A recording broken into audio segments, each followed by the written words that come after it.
Hello friends, welcome to S Y academy. I hope आप सब लोग अच्छे हैं। इस वीडियो में दोस्तों हम बात करने वाले हैं नोइंग गांधी। और बेसिकली आपका जो इसमें चैप्टर में फोकस दिखेगा वो दिखेगा कि डिफरेंट सोर्सेज जो अवेलेबल है। चैप्टर मैंने वर्ड यूज़ करा लेकिन लेक्चर बेटर वर्ड है। तो इसमें आपको लेक्चर में दिखेगा कि डिफरेंट सोर्सेज जो अवेलेबल हैं अबाउट गांधी, जैसे लेटर्स हो गए, इमेजेस हो गई, ऑटोबायोग्राफी हो गई, उनसे हमें गांधी जी के बारे में क्या पता चलता है। हमेशा हिस्ट्री में एक चीज़ दोस्तों याद रखिएगा कि मल्टीपल सोर्सेज से हमें पढ़ना होता है, कोई सिंगल सोर्स नहीं हो सकता। मल्टीपल सोर्सेज का मतलब है कि डिफरेंट डिफरेंट लोगों ने क्या कहा, ठीक है। फॉर एग्जाम्पल, आपने कल किसी की ऑटोबायोग्राफी पढ़ ली, तो ऑटोबायोग्राफी में हो सकता है सिर्फ तारीफ हो, राइट, क्योंकि वो जनरली खुद लिखी हुई है। तो बेटर है कि हम और भी सोर्सेज लिखे देखें कि किसी ने उनको लेटर लिखे हो, किसी ने उनके बारे में लिखा हो, पुलिस ने उनके बारे में क्या कहा हो, अंग्रेजों ने क्या कहा हो। तो वो सब पर्सपेक्टिव हमें हिस्ट्री में ध्यान रखने चाहिए। तो वही हम यहाँ पे देखेंगे, सिक्स जो टॉपिक है उसके अंदर। तो चलिए लेक्चर बिगिन करते हैं। So there are many different kind of sources from which we can reconstruct the political career of Gandhi and the history of nationalist movement. तो जैसे मैंने आपको बताया था, काफी सारे सोर्सेज हैं जिसके थ्रू हम गांधी जी के बारे में और नेशनलिस्ट मूवमेंट के बारे में पढ़ सकते हैं। उसमें से एक जो सोर्स सबसे पहले हम पढ़ेंगे वो है public voice and private scripts, ठीक है। पब्लिक वॉइस मतलब लोगों की वॉइस, और प्राइवेट स्क्रिप्ट्स मतलब कोई इंडिविजुअल लेटर वगैरह होना।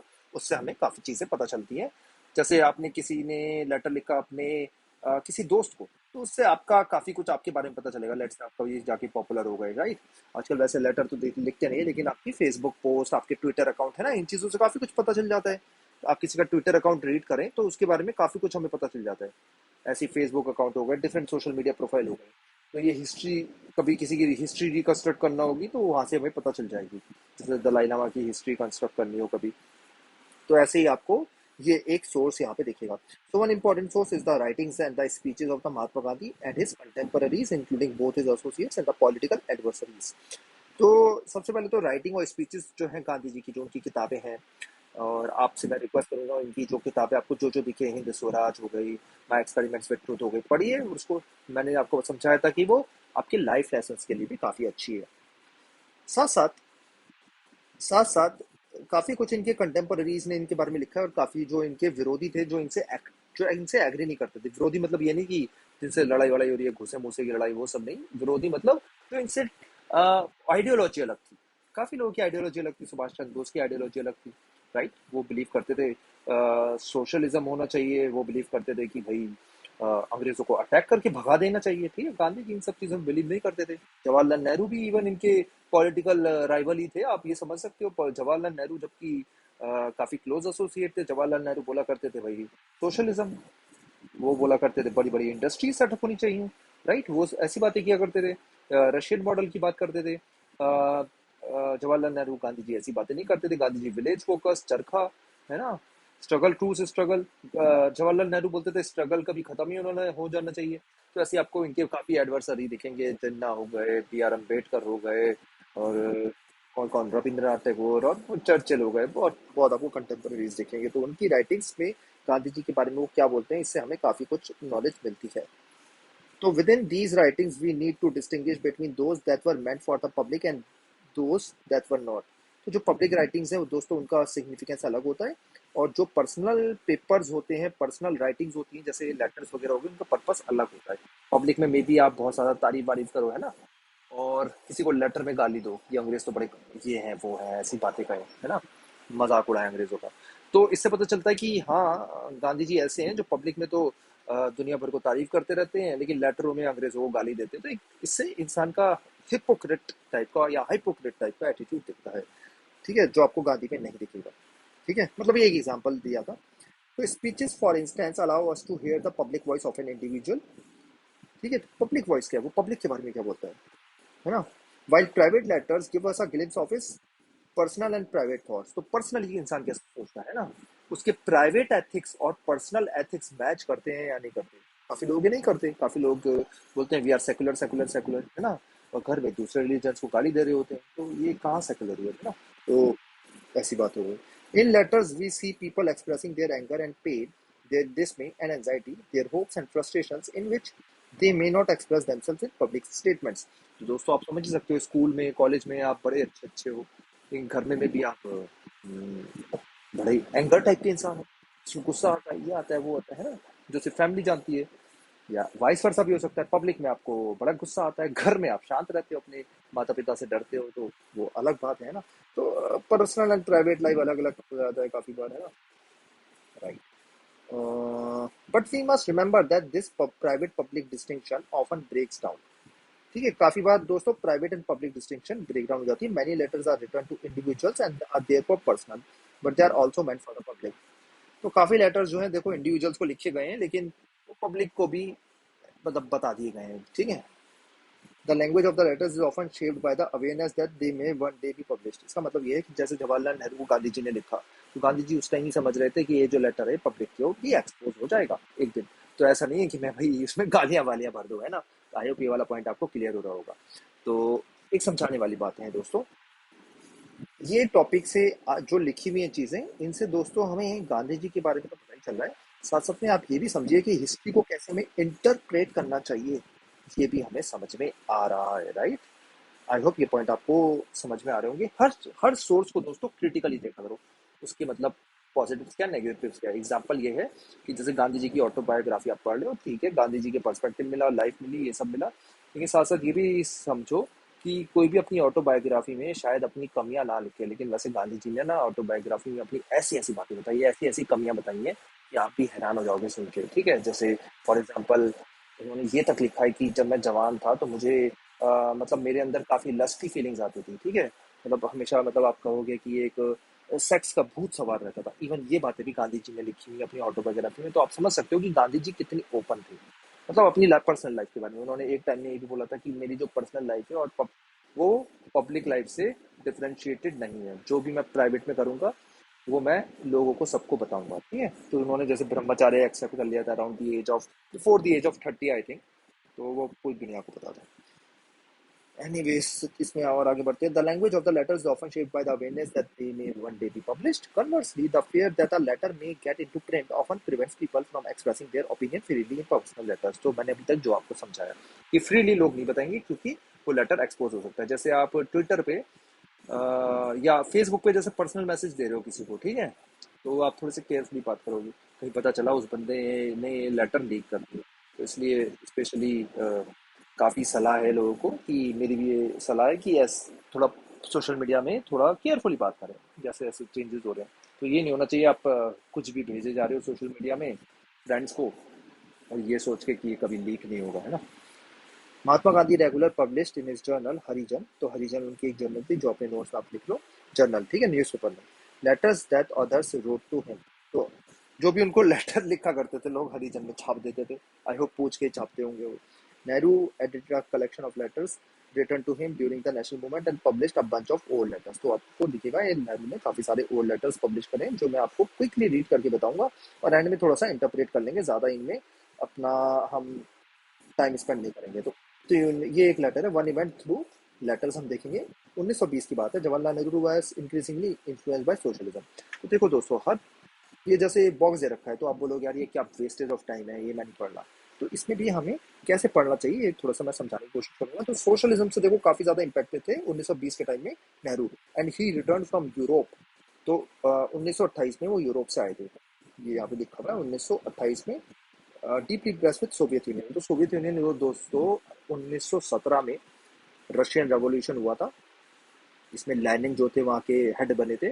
ठीक है, तो लेनिन बने और उन्होंने पूरा कम्युनिज्म फॉलो करा, और सोशलिज्म के बाद रशिया जो है वो एक्सपोनेंशियली ग्रो करा। डिस्पाइट ऑफ द फैक्ट कि 1928 में ग्रेट डिप्रेशन आ गया था पूरी दुनिया में, रशिया जो है वो ग्रो करता रहा। तो इससे दोस्तों दुनिया में सोशलिज्म की रिस्पेक्ट, कम्युनिज्म की रिस्पेक्ट बहुत ज़्यादा बढ़ गई थी। और जो इस आदमी में एक बहुत ज्यादा रिस्पेक्ट आ गई थी, वो थे जवाहरलाल नेहरू। वो बोलते थे यही है सोशलिज्म, यही फॉलो करूंगा मैं भारत में अगर मेरे को कभी मौका मिला। तो हमेशा सोशलिज्म आपको दिखेगा, हमारी कॉन्स्टिट्यूशन में भी घुसा हुआ है, और यहाँ पे भी सोशलिज्म सोशलिज्म करते रहेंगे Nehru. As he began working closely with the socialist, काफी सारे जो सोशलिस्ट थे जैसे जेपी नारायण हो गए, है ना, कि वही जेपी मूवमेंट वाले, नरेंद्र देव, एन जी रंगा। तो ये याद रखो ये नेम्स, कि आपसे कोई पूछ ले कि भैया सोशलिस्ट कौन कौन है, तो ये नेम आ गए। A rift developed between the socialist and the conservative within the Congress। तो कंजर्वेटिव दोस्तों, कंजर्वेटिव वो है जो थोड़ा सा आ, आप कह सकते हो कि आइडियाज इतने ओपन नहीं है। सोशलिज्म के आइडियाज काफी ओपन ओपन होते हैं कि हाँ जी मैं सब नेशनलाइज कर दूंगा, हाँ जी सेकुलर होगा, ऐसी ऐसी बातें हैं ना। और भी चीजें होती है, उसमें इतना नहीं जाते। कंजर्वेटिव और सोशलिस्ट में क्या डिफरेंसेस होते हैं ये आप पढ़ें और कमेंट सेक्शन में लिखें। अच्छा टॉपिक है, पांच पांच डिफरेंस लिख देना, ठीक है। और लेकिन मैं आपको यहाँ ये बताना चाहूंगा कि कंजर्वेटिव्स जो होते थे, कंजर्वेटिव जैसे राजेंद्र प्रसाद थे, वो काफी दुखी हो गए थे नेहरू से। After becoming Congress president in 1936, तो नेहरू काफी बार कांग्रेस के प्रेसिडेंट बने। 1929 हमने देख लिया, 1936 एक और देख लिया। और भी कभी बने हैं क्या कांग्रेस प्रेसिडेंट? हाँ अगर बने हैं तो कमेंट सेक्शन में लिखो कितनी बार बने हैं total. Nehru spoke passionately against fascism and upheld the demands of workers and peasants। तो यहाँ पे लोगों की बात कर रहे थे भैया कि पीजेंट को राइट्स मिलने चाहिए, वर्कर को राइट मिलने चाहिए, ये जवाहरलाल नेहरू बोला करते थे। तो देखो वर्कर को राइट मिलने चाहिए, कोई बात नहीं है, सही बात कर रहे हैं नेहरू। लेकिन जब आप ज्यादा राइट की बात करते हो ना तो बिजनेसमैन नाराज हो जाते हैं। जैसे आप बोलो कि वर्कर को छुट्टियां देनी चाहिए, ठीक है, कम काम कराओ, तो इससे बिजनेसमैन का नुकसान होगा। आई होप समझ सकते हो, तो बिजनेसमैन लोग नाराज हो जाते हैं। अब आप पीजेंट्स को ज्यादा राइट दोगे कि भाई उनको टैक्स वैक्स कम देना चाहिए, ये वो है ना, तो इससे जमींदार नाराज हो जाएंगे, लैंडलॉर्ड्स नाराज हो जाएंगे। तो आप समझ सकते हो कि जब आपके सोशलिस्ट आइडियाज काफी ज्यादा वो होते हैं तो दूसरे ग्रुप नाराज हो जाते हैं। कंजर्वेटिव थोड़ा सा स्टेटस को में मेंटेन बिलीव करते हैं कि ज्यादा चेंजेस वगैरह मत करो, जो चल रहा है चलने दो, है ना। तो worried by Nehru, socialist rhetoric, conservatives led by Rajendra Prasad, Sardar Patel threatened to resign from the working committee। तो देखो नेहरू पटेल जी तो वैसे हिस्ट्री बनी हुई है कि ज्यादा दोनों की बनती नहीं थी। आइडियाज पॉलिटिकल आइडियोलॉजी अलग अलग थी। याद रखो दोनों की बनती नहीं थी, इसका मतलब पॉलिटिकल आइडियोलॉजी अलग अलग थी, लेकिन ये नहीं था कि दोनों एक दूसरे की रिस्पेक्ट नहीं करते थे। आजकल तो कुछ और ही बना दिया कि नेहरू ऐसे थे वैसे थे, है ना। नेहरू की आजकल काफी ज्यादा बुराई होती है। जितने वो बुरे नहीं थे, आपको आपको अगर देखोगे तो आपको पता चल जाएगा उनकी लाइफ के बारे में। 9 साल जेल में रहे वो देश के लिए, ठीक है। तो हमें सबकी सबके पॉजिटिव्स और नेगेटिव्स देखने चाहिए, और ये ध्यान रखना चाहिए कि सबने देश के लिए काम करा, सबके आइडियाज अलग अलग थे, और डेमोक्रेसी में अलग अलग आइडियाज को होना ही चाहिए। और कुछ प्रोमिनेंट इंडस्ट्रियलिस्ट बॉम्बे के बड़े नाराज हो गए नेहरू से। ऑफकोर्स आप समझ ही सकते हो, ये वर्कर की इतनी तारीफ कर रहे हैं, बातें कर रहे हैं, ये कर रहे हैं, वो कर रहे हैं। Both Prasad and Nehru turned to Mahatma Gandhi and met him at his ashram in Varda। तो वर्धा में मिले। Latter accused as the mediator। तो महात्मा गांधी ने हमेशा यही काम करते थे, वो मेडिएटर की तरह एक्ट करते थे, as he often did, restraining Nehru's radicalism। तो जो सोशलिस्ट आइडियाज के थे वो रेडिकली ज्यादा होते थे। And persuading Prasad and others to see the significance of Nehru leadership. तो गांधी जी का आपको मैंने बताया पॉजिटिव एटीट्यूड, पॉजिटिव हमेशा लाइफ में वैसे ही होना चाहिए। तो बोलते थे कॉमन ग्राउंड पे आइए आप दोनों, है ना। सबकी तारीफ देखिए, सबके पॉजिटिव्स देखिए। In a bunch of letters, 1958, Nehru reprinted many of the letters that were exchanged at the time।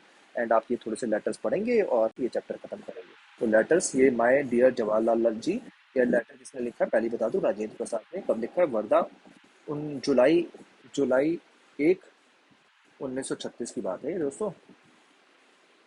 तो हम इसको थोड़ा सा देखते हैं। आई होप थोड़ा सा बड़ा हो गया, अब आपको थोड़ा सा अच्छा दिख रहा होगा, ठीक है। तो पढ़ते हैं इसको। My dear Jawaharlal ji, from a bunch of old letters since we parted yesterday, we, मैं इसको रीड कर रहा हूँ, मैं ज्यादा इसमें घुसूंगा नहीं, ठीक है।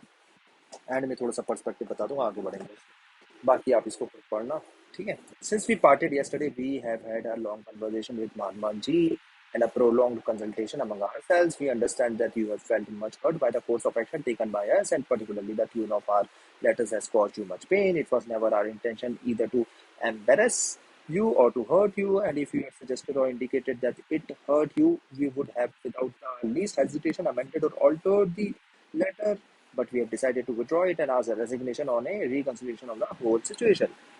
ठीक है। तो वही वही यहाँ पे बातें ऐसी हो रही हैं कि नेहरू को थोड़ा सा वो बोल रहे हैं कि आप ज़्यादा हर्ट हो गए हो, ठीक है। We have felt that in all your utterness as published in the press, you have been speaking not so much of the General Congress program as on a topic which has not been accepted by the Congress, and in doing so, you have been acting more as the mouthpiece of the minority of our colleagues on the working committee, as also on the Congress, that than the mouthpiece of the majority, which we expected you as a Congress president to do। तो वो बोल रहे हैं कि हाँ, मेरे आपको मेरी बातों से काफ़ी बुरा लगा है, राइट। और हम इसके लिए माफ़ी मांगते हैं। पर ये भी बताना चाहते हैं, ये राजेंद्र प्रसाद बोल रहे हैं, ठीक है, ये भी बताना चाहते हैं कि आप जो है माइनॉरिटी वॉइसेस लेके मेजोरिटी वॉइसेस को इग्नोर कर रहे हैं, मतलब आप डेमोक्रेटिक आइडियाज पे ज्यादा चल नहीं रहे, तो वो ये बताना चाह रहे हैं। और आपको एज कांग्रेस प्रेसिडेंट जो मेजोरिटी लोग कहें वो क्या ना, वो बातें फॉलो करनी चाहिए। मेजोरिटी माइनॉरिटी का मतलब हिंदू मुसलमान नहीं है, ठीक है। कोई अगर किसी को अगर क्लियर नहीं हो रहा तो मेजोरिटी माइनॉरिटी मेजोरिटी का मतलब ये है कि आइडियोलॉजी क्या है लोगों की, ठीक है। सोशलिस्ट आइडियोलॉजी की जनरली वैसे यहाँ बात हो रही है। There is regular continuous campaign against us, treating us as persons whose time is over, and who represent and stand for ideas that are worn out and that have no present value, who are only obstructing the progress of the country, who deserve to be cast out of the positions which they undeservedly hold. We have felt that great injustice has been and is being done to us by others, and we are not receiving the protection we are entitled from you as our colleague and as our president.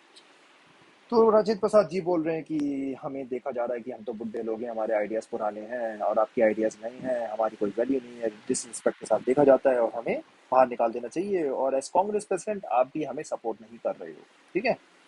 तो ये राजेंद्र प्रसाद ने बोला और letter लिखा किसको? जवाहरलाल नेहरू जी को। अब देखते हैं जवाहरलाल नेहरू जी ने गांधी जी को क्या लेटर लिखा, ठीक है, गांधी जी से सलाह क्या ली उन्होंने। और तो माय डियर बापू, बापू बोलते थे उन्हें, और ये इलाहाबाद 4 दिन बाद लेटर लिखा 1936 में अहमदाबाद में, है ना। I arrived here last night. Ever since I left Wada, I have been feeling weak in body and troubled in mind. Since my return from Europe, I have found that meetings of the working committee exhaust me greatly, and they have a devitalizing effect on me, and I have almost fallen off being older in years after every fresh experience. I am grateful to you for all the trouble you took in smoothing over matters in helping to avoid a crisis. I read again Rajat Babu's letter to me, the second one, and his formidable indictment of me. For however tenderly the fact that may be stated, it amounts to this: that I am an intolerable nuisance, and the very qualities I possess, a measure of ability, energy, and earnestness, some personality which has a vague appeal, become dangerous, for they are harnessed to the wrong career. The conclusion from all this is obvious. तो बोल रहे हैं कि जब से मैं Europe से वापस आया हूँ, वर्किंग कमेटी के जो लोग हैं तो मेरे से बहुत दुखी हैं। मेरी जो फीलिंग है रिगार्डिंग दी सोशलिज्म वो उन्हें पसंद नहीं आ रही है। तो मेरे को राजेंद्र प्रसाद जी के जो लेटर आया है उससे मेरे को बहुत दुख पहुंचा है। I have written at length both in my book and subsequently about my present ideas. There is no lack of material for me to be judged. Those views are not casual. They are part of me, and though I might change them or vary them in future, so long as I hold them, I must give expression to them.